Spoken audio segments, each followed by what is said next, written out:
लोकशाही पद्धतीने मतदान घेतलेलं आहे की आपल्याला आपला कोणता योग्य मुख्यमंत्री शाळेचा निवडायचा हे तुमच्याच हातात होतं आणि योग्य असा मुख्यमंत्री निवडण्यासाठी तुम्ही मतदान केलेलं आहे. त्यानुसार 6 नंबर जे आहेत ते विद्यार्थी या ठिकाणी 100 मतांनी तिसऱ्या फेरीमध्ये आघाडीवर आहेत. आता बघूया शेवटी आता 4थी फेरी लागेल त्यामध्ये कोण विजयी होतं.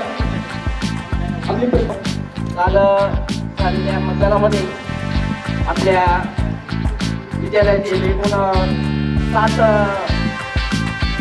उमेदवार या ठिकाणी शालेय मंत्रिमंडळामध्ये मुख्याध्यापक या जागेसाठी त्यांनी उमेदवारी लढवलेली होती.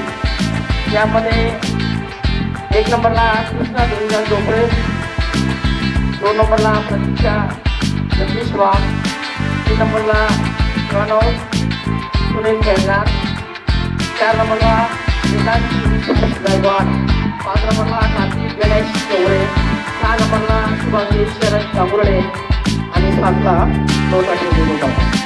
तर यामध्ये 6 नंबरचे जे उमेदवार आहेत शुभांगी शरद कांबुर्डे यांचा तो या वर्गातील शुभांगी शरद कांबुर्डे तिला 250 पैकी 111 गुण मिळालेले आहेत आणि ती आपल्या विद्यालयाची मुख्यमंत्री झालेली आहे. सगळ्यांनी त्या ठिकाणी जोरदार क्लॅपिंग स्टार्ट. ओके आता नंतर झाल्याबद्दल परत त्यानंतर मुख्यमंत्री शाळेचा प्रणव सुनील खेळणार याला 36 गुण मिळालेले आहेत. हा उपमुख्यमंत्री झालेला आहे. हात वरती करा त्यासाठी क्लॅपिंग स्टार्ट. मित्रांनो, काल आपल्या शाळेमध्ये खूप छान असा उपक्रम घेण्यात आला, शालेय मंत्रिमंडळ. आजपर्यंत तुम्ही पहिल्यांदाच बघितला असेल असा कार्यक्रम. तर आपल्या शालेय मंत्रिमंडळाचे जे मंत्रिमंडळ आपल्या समोर उभे आहेत त्यांची मी नावे घोषित करते. सर्वांनी शांतचित्तेने ऐकायचे आहे.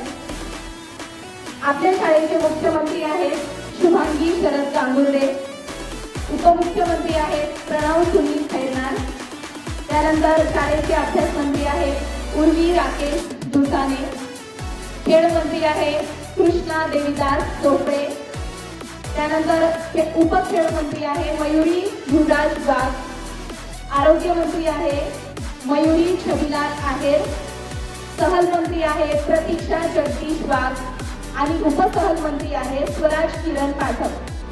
शिस्तमंत्री आहे साक्षी शामराव खांडवी आणि आपल्या शाळेचे पर्यावरण मंत्री आहेत हेमंत विलास कावे. या सर्व निवडून आलेल्या विजेत्या स्पर्धकांचे मनापासून खूप खूप हार्दिक अभिनंदन करते. धन्यवाद. एक साथ क्लॅपिंग स्टार्ट.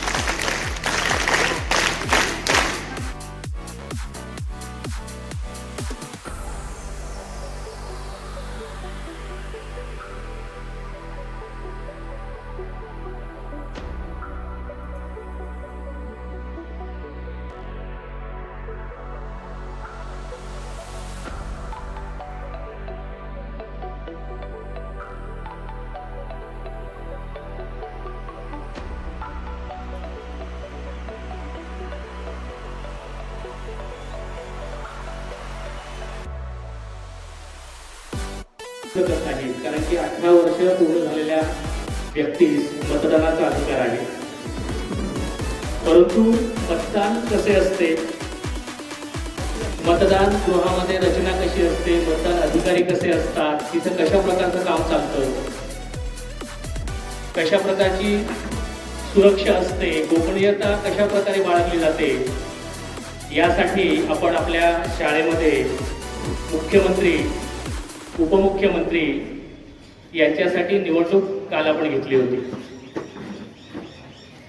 त्यानंतर आज सकाळी आपण या निवडणुकीचा मतमोजणी करून निकाल देखील आपण जाहीर केलेला आहे. आणि आता आपण सर्वजण या शालेय मुख्यमंत्री उपमुख्यमंत्री त्याचप्रमाणे इतर मंत्रिमंडळ यांचा अभिनंदन सत्कार सोहळा व शपथ ग्रहण सोहळ्यासाठी या ठिकाणी जमलेलो आहोत. सर्वप्रथम स्टेजवर जे सर्व मान्यवर बसलेले आहेत, मुख्याध्यापक सर, उपमुख्याध्यापक सर,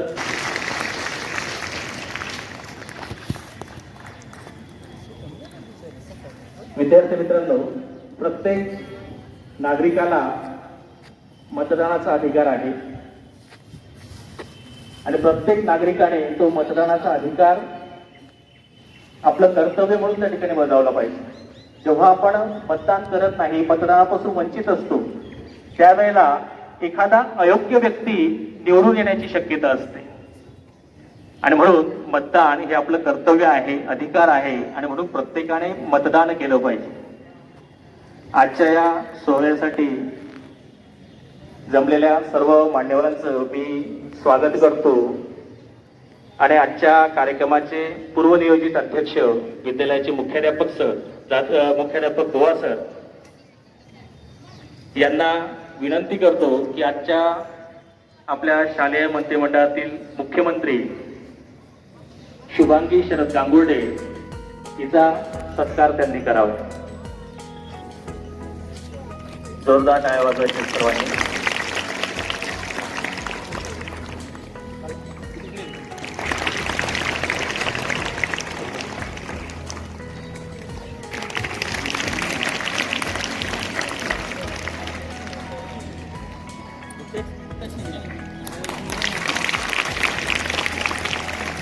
याला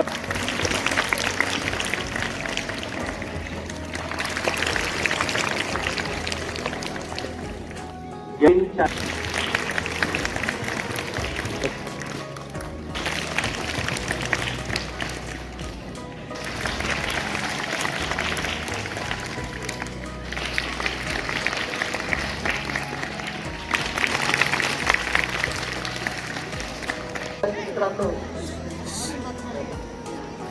आपल्या समोर शाळेतून आपण पूर्ण विद्यालयाचं मंत्रिमंडळ या ठिकाणी स्थापन केलं.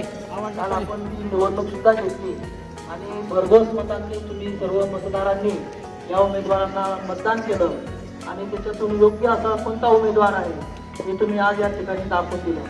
तर आपल्या शाळेतून मुख्यमंत्री पदासाठी शुभांगी शरद गांगुर्डे यांची बहुमताने निवड झालेली. आज आपण सर्व मंत्री या ठिकाणी उपस्थित आहेत. सर्वांच्या उपस्थितीमध्ये आपल्या शाळेचे मुख्याध्यापक दुआ सर, उपमुख्याध्यापक जाधव सर, पर्यवेक्षक आयरे सर आणि सर्व शिक्षक सहकारी बंधू भगिनींच्या समवेत म्हणजे सर्वांच्या समोर उपस्थितीत साक्षीने आपण या ठिकाणी ही शपथ घेणार आहोत. तर मी आधी शपथ तिथं मी वाचणार आहे. माझ्या मागून शुभांगिनी ती म्हणायची आहे, सर्व मित्रांनी म्हणायची. हा, शपथ केले त्यानंतर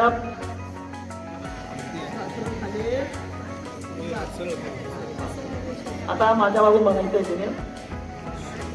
मी तुमचं नाव घ्यायचं. शुभांगी शरद गांगुर्डे हा, आज आज शालेय मुख्यमंत्री म्हणून शालेय मुख्यमंत्री म्हणून शपथ घेते की माझ्यावर सोपविण्यात आलेली जबाबदारी मी पूर्ण प्रामाणिकपणे निष्ठेने आणि जबाबदारीने पार पाडेन. मी शाळेची शिस्त, स्वच्छता, वेळेचे पालन आणि गुणवत्तापूर्ण वातावरण राखण्यासाठी सदैव प्रयत्नशील राहील. शिक्षकांचा आदर करीन. सर्व विद्यार्थ्यांशी समतेने वागेन आणि त्यांच्या अडचणी समजून घेऊन त्या सोडवण्यासाठी प्रयत्न करीन. मी माझ्या पदाचा कधीही वैयक्तिक फायद्यासाठी वापर करणार नाही. शाळेचे नाव, प्रतिष्ठा आणि आदर्श जपण्यासाठी सदैव प्रयत्नशील राहील. भारत माझा देश आहे. माझी शाळा माझा अभिमान आहे. तिची प्रगती हेच माझे ध्येय असेल. ईश्वर मला ही शपथ पाळण्याची शक्ती देवो. जय हिंद, जय महाराष्ट्र. आपण कालच लोकशाहीचा मोठा उत्सव म्हणजे निवडणूक घेतली. तर शालेय मंत्रिमंडळाची निवडणूक आपण घेतली.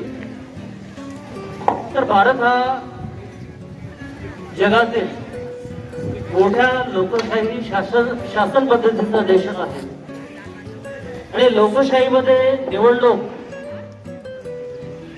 सर्वात महत्वाची गोष्ट आहे. तर निवडणूक कशी होते, मतदान कसं होतं याचं प्रात्यक्षिक आपण काल बघितलं. तर राज्यघटनेने आपल्याला अनेक मूलभूत हक्क आणि कर्तव्य दिलेली आहेत. त्या हक्क आणि कर्तव्यांमध्ये सर्वात महत्वाची गोष्ट कुठली आहे तर मतदान करण्याचा अधिकार, हक्क. आणि विद्यार्थी मित्रांनो, मतदान करण्याचा हक्क आहे तसेच आपल्याला अनेक कर्तव्य सुद्धा पार पाडायचे असतात. लोकशाही टिकवण्यासाठी, लोकशाही मजबूत राहण्यासाठी आपल्याला हक्कांसोबत कर्तव्याची जाण ठेवावी लागते. मग ह्या कर्तव्यामध्ये मतदान करणे हे सर्वात मोठं कर्तव्य आहे आपलं. लोकसभा, विधानसभा अशा अनेक पंचायत असेल, नगरपालिका असेल, ह्या अनेक निवडणुकांमध्ये काही लोक मतदान करत नाहीत, घराच्या बाहेर पडत नाहीत. तर मतदानाचं महत्व तुम्हाला काल कळलंय, बरोबर आहे. तर यापुढे समाजामध्ये, घरामध्ये मतदान करण्यासाठी आपल्या पालकांना सांगा, घरातल्या सर्व लोकांना मतदान करायला सांगा. म्हणजे मतदान लोकशाही टिकवण्यासाठी अत्यंत महत्वाचं आहे. आता सध्या SIR ची मतदार नोंदणी चालू आहे. BLO मार्फत तुमच्या प्रत्येक घरातील लोकांचे ज्यांचं वय 18 पेक्षा पूर्ण आहे त्या सर्वांची मतदार नोंदणी चालू आहे. सर्व विद्यार्थ्यांचं लक्ष आहे का? सर्व विद्यार्थ्यांना नोंदणी आपल्याला करून घ्यायची आहे. BLO मार्फत हे काम चालू आहे. सर्व विद्यार्थ्यांनी एक लक्षात घ्या की आपल्या घरातल्या सर्व मतदारांची नोंदणी मतदान यादीमध्ये झालं पाहिजे, त्याची काळजी घ्या. त्याचप्रमाणे ज्यांचं वय 18 होणार आहे, तुमचे बहीण असेल, भाऊ असेल, त्याचं सुद्धा मतदान यादीमध्ये नाव नोंदवायचं आहे. पद्धतीने उपमुख्यमंत्री प्रणव खैरनार आणि सर्व मंत्रिमंडळाचं मी अभिनंदन करतो, स्वागत करतो. त्याचबरोबर तुम्ही जे मतदान करते आहेत ते फार महत्वाचे आहे. तुम्हाला सर्व मंत्रिमंडळातील मंत्री तसेच मतदार, वर्ग प्रतिनिधी म्हणजे मॉनिटर या सर्वांचं मी स्वागत करतो, अभिनंदन करतो. आता याच्यापुढे लक्षात घ्या की तुम्ही निवडून आलात, तुमचं कर्तव्य काय असेल आता शाळेच्या प्रती, तर शालेय शिस्त, गुणवत्ता, स्वच्छता, शिस्त या सर्वांची जबाबदारी तुमच्यावर आहे. शाळेच्या वर्ग असेल, परिसर असेल, स्वच्छतागृह असेल, तर याची स्वच्छता राखण्यासाठी तुम्ही सहकार्य करायचं आहे. आमच्या लक्षात आणून द्या, तर असं आहे. त्यानंतर पुढचं गोष्ट कुठली आहे तुमची, शाळेमध्ये अनेक उपक्रम होत असतात. जयंती, पुण्यतिथी, गॅदरिंग होत असते. त्यानंतर अनेक शालेय उपक्रम होत असतात. त्या सर्व शालेय उपक्रमांमध्ये आपला प्रत्येक कार्यक्रम खूप छान कसा होईल, चांगला देसाई सर, बादल सर, वायस बादल सर, सोनवणे सर, सर्व शिक्षकांनी, अगदी प्रत्येकाचं नाव घेणं शक्य नाही, तर सर्व शिक्षकांनी अतिशय मेहनतपूर्ण खूपच चांगलं काम केलेलं आहे. अगदी पूर्ण निवडणूक तुमच्या डोळ्यांसमोर, आमच्या डोळ्यांसमोर उभी केलेली आहे. त्यामुळे त्या सर्वांसाठी 3 लाख. धन्यवाद.